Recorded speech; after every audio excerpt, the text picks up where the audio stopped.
If you want to hit high draws with the driver and eliminate those horrible weak tee shots, then you need to hit the golf ball from the inside. In this video, I'm going to show you a 3-stage process to help you do that. But at the end, I'm going to share with you a little trick that I've given to so many of my students that they do on the golf course to actually help them hit that high draw, and it works really, really well. The first thing we need to do is we need to get some more depth at the top of the golf swing. That's going to be the first thing we need to do to hit it from the inside. I've got a one-arm drill, which is brilliant. I'm going to share with that in a moment. But you might be thinking, what does it actually mean to hit from the inside? Well, you can see that I've got a golf club down here on the ground, pretty much in line with where my golf ball is. My golf club is going to obviously come in and make contact with this golf ball. If it approaches from my side of that golf club, where I'm standing, this will be classed as the inside. So a great golf swing will approach from the inside, make contact with the ball, and then return back to the inside. Many golfers who struggle with their driver, who hit those horrible weak tee shots that are so familiar, the golf club pre-impact is on the other side of this line that's on the ground. This would be classed as the outside.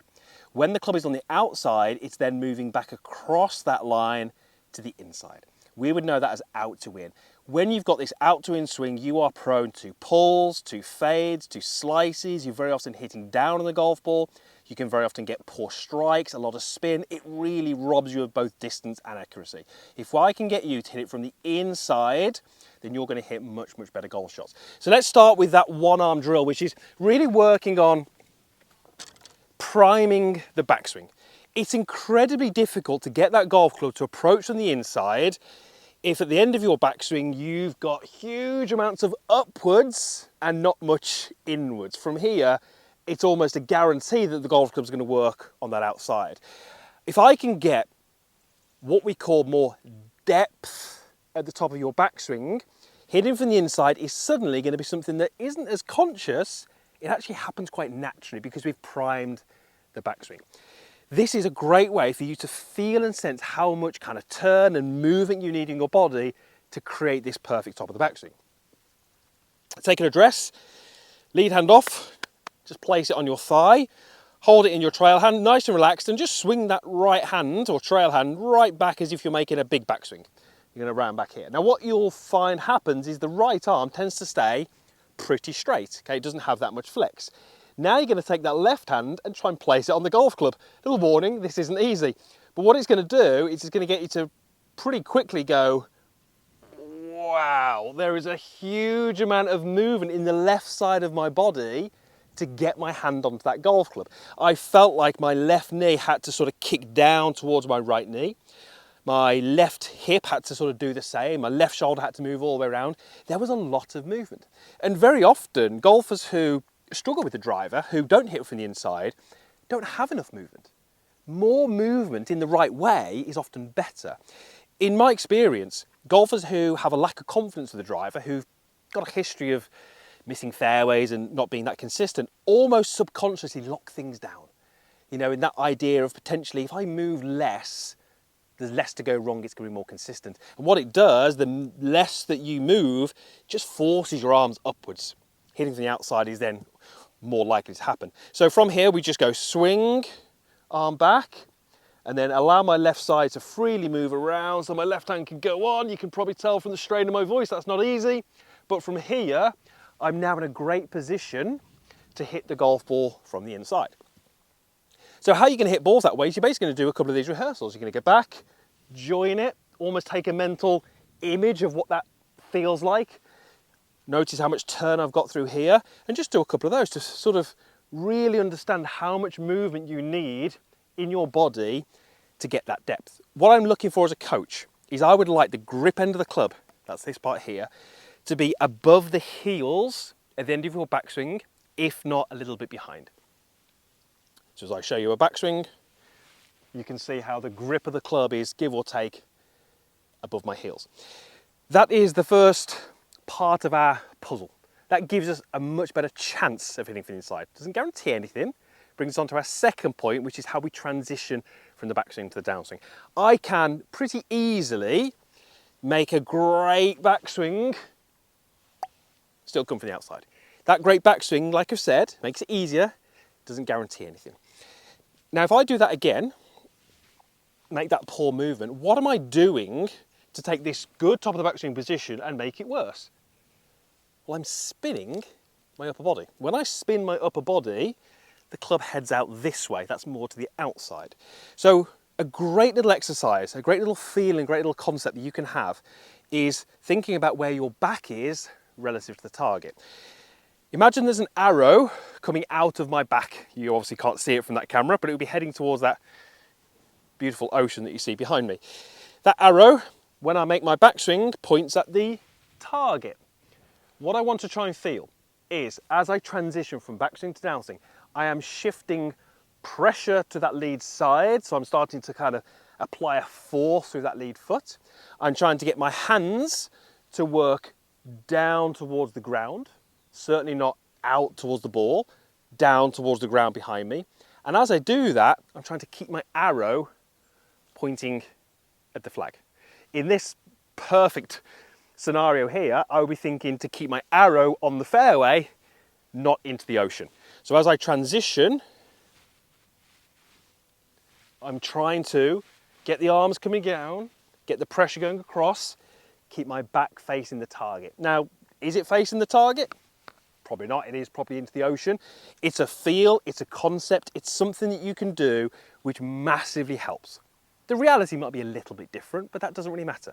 I'm giving you things that you can take to the golf course that are going to give you almost instant results. What this is doing is it's giving you time to get the arms back down, because once the arms are coming back down, look where that delivery position is. From here, as I start to turn my body now, the club is always coming from the inside. And that was all to do with the depth that I achieved at the top, and it was how I transitioned into my downswing. Those two movements are always guaranteed to get you to hit from the inside. We have a problem. We're going to address that problem now. You can see this hole.